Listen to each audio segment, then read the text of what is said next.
Selamat pagi, saudaraku yang dikasihi oleh Tuhan. Cerita tentang ketidakadilan yang terjadi di sekitar kita pasti sudah tidak asing lagi.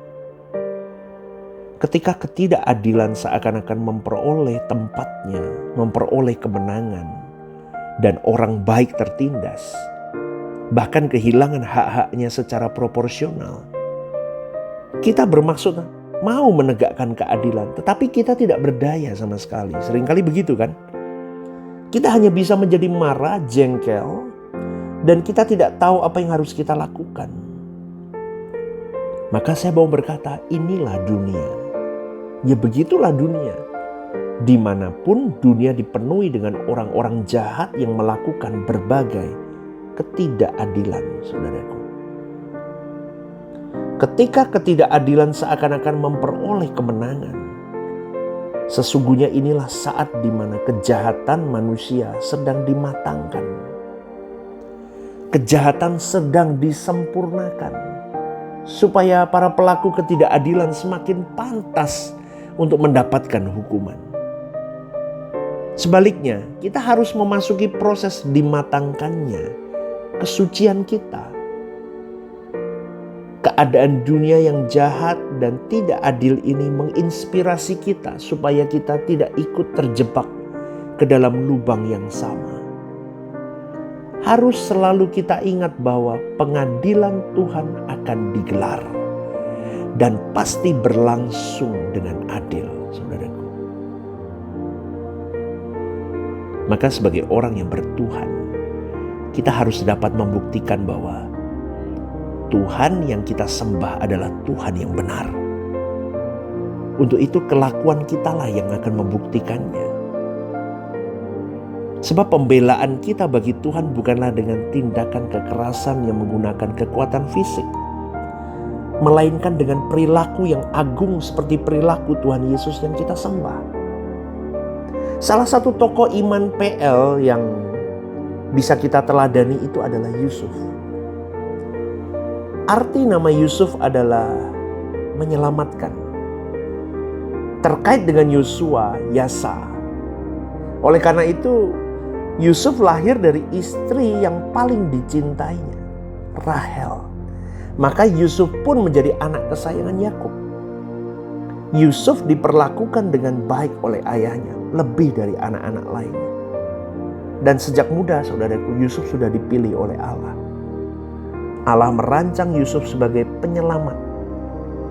Karena memang nama Yusuf adalah menyelamatkan. Kalau dalam bahasa Inggrisnya to save atau menjadi savior. Maka sejak muda Yusuf sudah dipilih Allah. Allah merancang Yusuf sebagai penyelamat sesuai dengan arti namanya. Saudaraku, rencana Allah yang besar diberitahukan kepada Yusuf melalui mimpi. Mimpi yang diceritakan kepada saudara-saudaranya membuat mereka marah dan iri kepada Yusuf. Sehingga Yusuf diperlakukan sewenang-wenang, nyaris dibunuh, dan kemudian dijual sebagai budak di Mesir. Masa depan Yusuf kelihatannya suram, gelap, tertutup awan. Tetapi Yusuf mengerti bahwa Allah membangun harapan dalam ketiadaan harapan. Ini luar biasa. Yusuf menjadi budak di rumah Potifar. Yusuf dirancang untuk menjadi seorang besar, tetapi ia harus masuk di dalam penderitaan.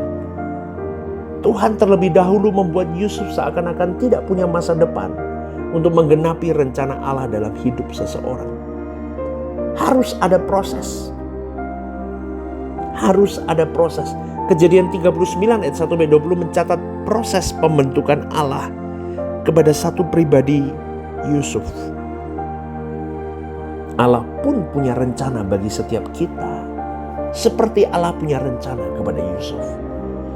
Namun demikian tanggung jawab dan responmu dan responku sebagai seorang individu supaya tergenapinya rencana Allah itu berperan sangat penting, saudaraku. Karena manusia bukan robot yang diremut oleh Allah dari surga, enggak. Manusia diberi kehendak bebas. Maka apakah seseorang memenuhi rencana Allah atau tidak, itu tergantung dari dirinya sendiri. Kalau kita lihat di ujung akhir zaman ini, kita harus berjuang untuk kehidupan yang benar-benar berkenan kepada Allah. Karena zaman akhir ini zaman-zaman yang begitu jahatnya. Teknologi begitu luar biasa. Kuasa gelap bermain di situ, saudaraku. Mereka menyelinap di sana di sini dan merusak generasi yang ada. Maka banyak orang hidupnya tidak berkenan di hadapan Allah. Maka itulah perjuanganmu dan perjuanganku. Pilihanmu dan pilihanku, responmu dan responku. Itu akan benar-benar menggenapi rencana Allah atau tidak. Pilihan kita sendiri. Maka kita mempersiapkan diri, saudaraku, untuk menyongsong kedatangan Tuhan. Untuk menghadapi kenyataan kita menghadapi tahta pengadilan Allah. Persiapan diri itu tidak akan membuat kita rugi. Karena persiapan kita tidak akan pernah hilang. Persiapan kita adalah persiapan menjadi harta abadi kita, saudaraku. Ketika Yusuf digoda oleh istri Potifar, dengan berani dia menolak ajakan untuk berbuat dosa. Dengan mengatakan, bagaimanakah mungkin aku melakukan kejahatan yang besar ini dan berbuat dosa terhadap Allah. Wah, luar biasa, saudaraku. Itu luar biasanya pilihan yang dipilih oleh Yusuf. Lihat ya, saudaraku, bagaimana setan mau menyimpangkan fokus Yusuf yang mau menjadi alat dalam tangan Tuhan. Tapi Yusuf punya pendirian yang kuat. Coba, saudaraku. Tetapi fakta di lapangan, posisi Yusuf itu makin gelap karena dia difitnah oleh istri Potifar. Bukan hanya selesai difitnah, dia dimasukkan penjara. Betapa kelamnya hidup Yusuf, seakan-akan tidak ada harapan.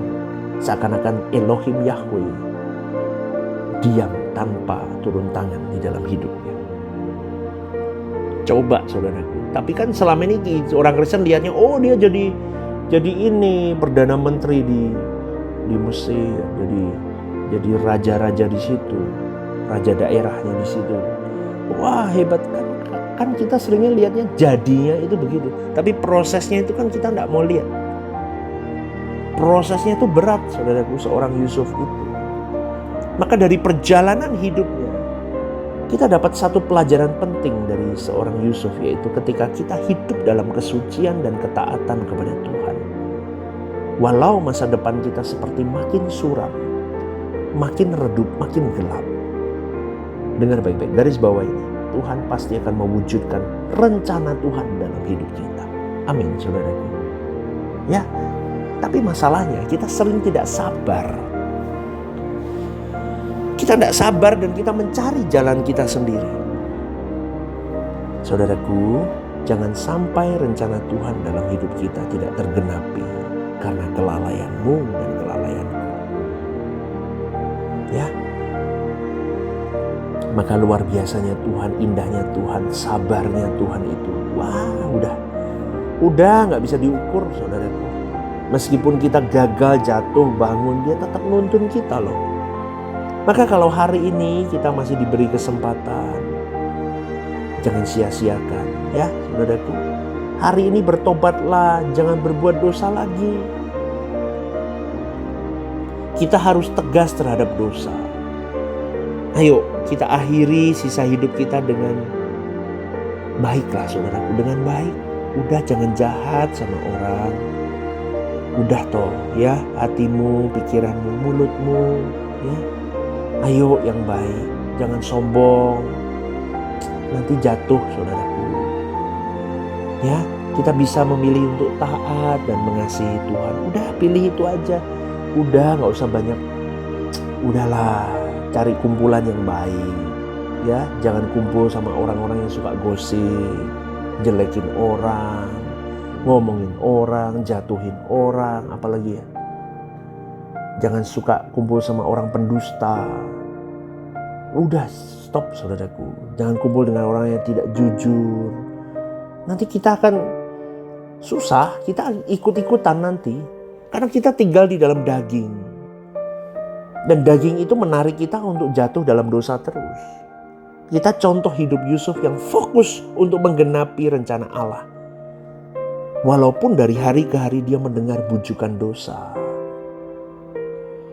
Dengar saudaraku, orang Kristen yang benar pasti digarap Tuhan.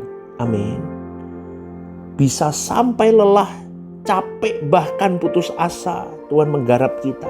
Tapi Tuhan mengatakan bahwa dalam hal kita menanggung pencobaan itu, kita kan belum sampai mencucurkan darah. Maka bersyukurlah kalau Tuhan garap hidupmu. Hari ini sulit hidupmu. Kau menangis, kau mencucurkan air mata, kau tertatih, tapi bersyukurlah. Itu kesempatan yang luar biasa. Selagi kita masih punya nadi yang berdenyut, jantung yang berdetak, kita mau digarap Tuhan. Amin. Karena orang Kristen yang benar pasti digarap Tuhan. Dan orang Kristen yang benar yang mau digarap Tuhan pasti besar di mata Tuhan. Amin, saudaraku. Ya, saya tutup dengan satu kalimat. Jangan sampai rencana Tuhan itu yang ada di dalam hidupmu itu tidak tercapai karena kelalaianmu menjaga bait roh Allahmu di dalam tubuhmu itu tetap kudus dan benar. Renungkan ini, saudaraku. Selamat pagi ya. Tuhan memberkati.